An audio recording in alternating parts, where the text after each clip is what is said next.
Recently, one of my students told me that I haven't done a lesson on English idioms in ages. And she's right, I haven't done a lesson dedicated to English idioms for quite a while. Like my students, you might love incorporating English idioms into your conversation. Sprinkling idioms into your speech here and there, the way that you sprinkle salt on food, is a wonderful way to bring interest and creativity to your speech. It makes our language more dynamic. And that's exactly what I want to help you do with this lesson today. If you're joining me for the very first time, I'm Anne Marie with Speak Confident English. Everything I do here is designed to help you get the confidence you want for your life and work in English. In this Confident English lesson today, I hope that you'll join me to learn and add 24 new English idioms to your active vocabulary. All of these idioms are focused on the concept of time. Whether you want to express that something happened right on time, that you don't have enough time, or you have too much time. Be sure to stick with me all the way to the end because I do have a practice opportunity for you. I want to make sure that you absolutely understand what these idioms mean and how to naturally use them in your English conversations.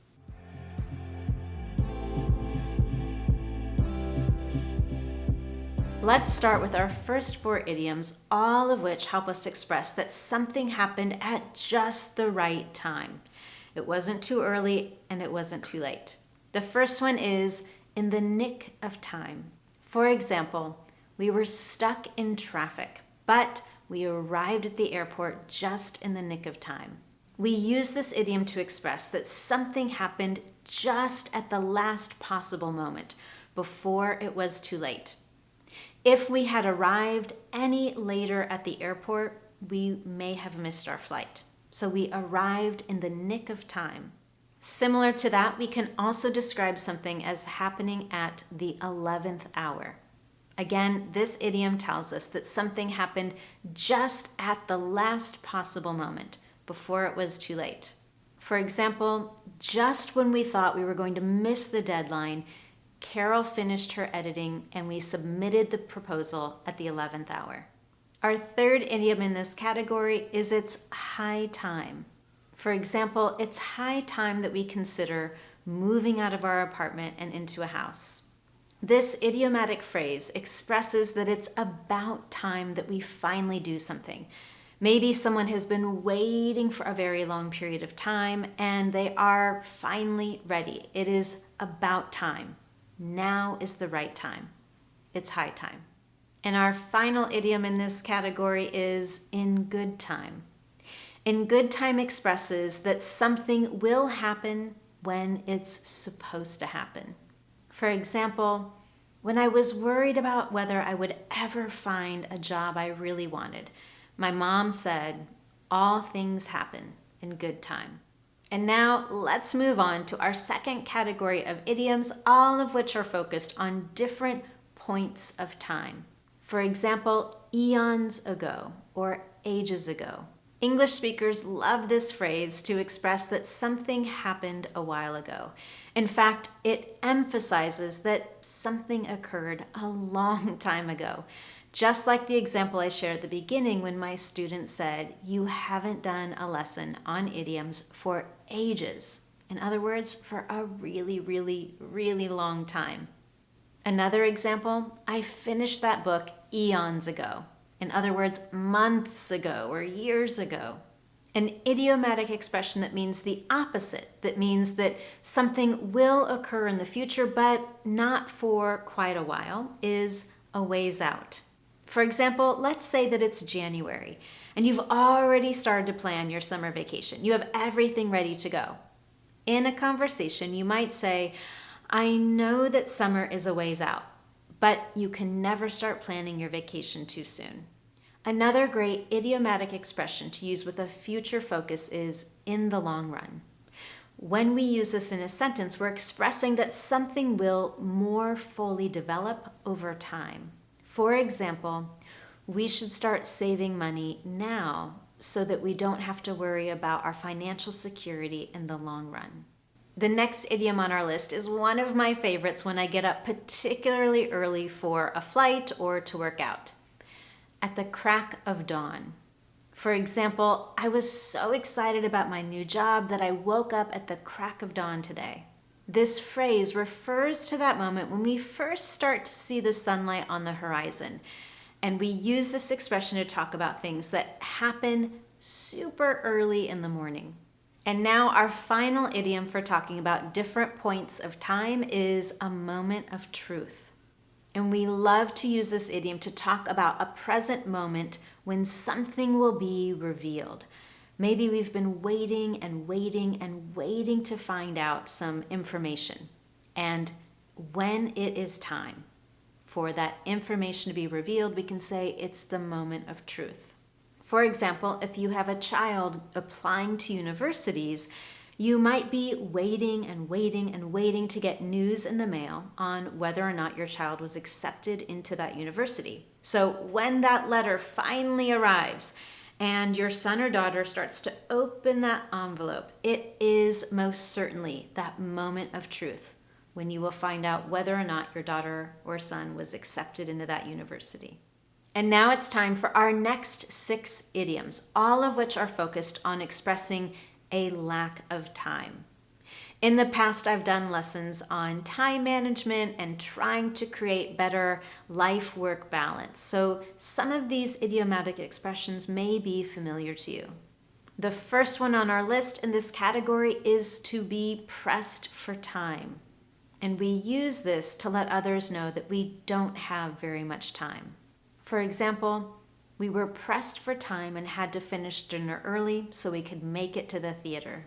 The second one in this category is running late. You've probably heard this one before because it's extremely common when we know we are going to be late or we already are late for something. A very common way to use this is to let others know that you are running late, so you may not be at the meeting on time. You might call your coworker and say, "Go ahead and start the meeting. I'm running 5 minutes late." When you are unable to complete something because you no longer have time, you can use the expression to run out of time. For example, before I knew it, the test was over and I had run out of time. When we use that expression, we're indicating that we were not able to finish the task. Time ran out, the deadline passed, and we were unable to succeed in our task. We didn't finish it fully. We ran out of time. And of course, in those moments, when you know the clock is ticking, you see time going forward, and you know that you're going to have a really hard time completing the task, we can say that you're in a race against the clock or in a race against time. For example, during the holiday season, everyone races against the clock to get their shopping done before the stores close. And sometimes when we're racing against the clock, we might try to do something that's kind of cheating or trying to get ahead in a way to beat the clock. In other words, you want to make sure that you finish your task before you run out of time. For example, Sam tried to beat the clock as he scarfed down his breakfast and ran out the door. Let's pause here for a moment. What do you think I mean by scarfed down his breakfast? If someone is trying to beat the clock, they're trying to do something before it's too late, and they're running for the door to get to work on time. How do you think they ate their breakfast? Were they eating in a calm, super polite, formal manner? Definitely not. To scarf something down means to eat it extremely quickly. And during that process, you've probably lost all your table manners as well. And now our last idiom for expressing a lack of time is certainly one that you know. I hear my students use it often. Time is money. As I'm sure you know, this idiom is used to express that time is precious and we certainly should not waste it. For example, my husband never sits down for a moment to relax because he believes time is money. Every moment he is working on something or trying to work toward a specific goal or to complete a project.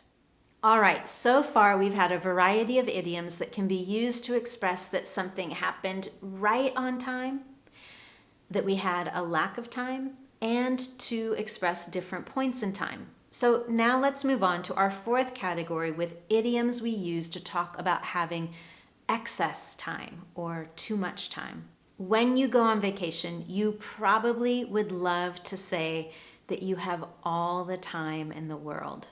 When we have all the time in the world, there's plenty of time. There's no rush, there's no panic.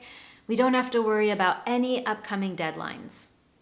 That is definitely something we all want when we're going away on vacation.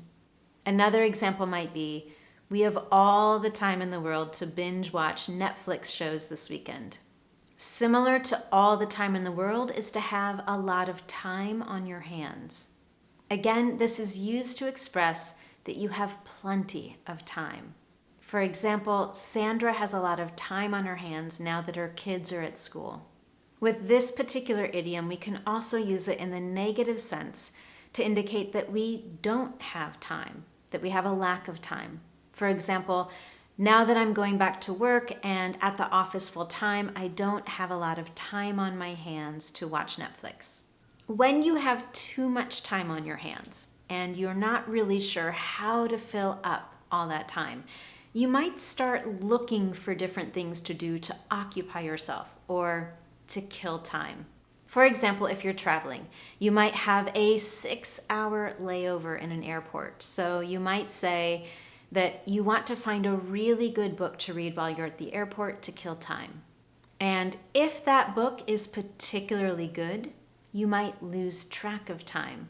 When we lose track of time, we don't even notice that time has passed. Maybe before your flight, you were really dreading that 6-hour layover, but then you found that fantastic book, you started reading, and before you knew it, it was time for your next flight. You lost track of time while you were reading. Now, let's say that maybe you've lost track of time or you've missed out on opportunities because you were way too busy. As a way to apologize to someone else and to show that you value their time, you might want to make up for lost time. For example, both of Julian's parents have been particularly busy with work and approaching deadlines. So, to make up for lost time, they dedicated their entire weekend to spending time together as a family. And now our last idiom in this category is to live on borrowed time. We use this to express that someone is living or surviving beyond their expected amount of time. For example, after surviving cancer, Karen felt that she was living on borrowed time. And now we have our final 3 time-focused idioms, all of which can be used to express a lack of frequency. For example, if you want to say that something rarely happens, you can say that it happens once in a blue moon. For example, we see our extended family once in a blue moon and usually only at family reunions. Similar to once in a blue moon is every now and then. If something happens every now and then, it's a little more often than once in a blue moon. Rather than the adverb rarely, we might think of the adverb sometimes. For example, every now and then, Hollywood produces a movie that impacts an entire generation. And now our final idiom on the list for today is every so often. For example, I don't really have a sweet tooth, but every so often I crave a piece of chocolate. And with that, you have 24 new English idioms, all of which are focused on time to add to your active vocabulary. Now, when I say active vocabulary, I mean idioms that you can think of and use instantly in a conversation. To make sure that these idioms are part of your active vocabulary, you need to, of course, learn them and then practice them. You need consistent, repetitive practice. So I've got a couple of questions for you. Number 1, which idiom on the list today was your absolute favorite? Which one did you hear and think, oh my gosh, I love that idiom? If there was one you really enjoyed learning, I want you to practice using it in your own example sentence, and you can share your example with me in the comments below. My second question for you is a little more in depth. I want you to think about your last week. Everything that you've done, the things that happened right on time, the things that you didn't have enough time for, moments when you felt like you had too much time. Think about your past week.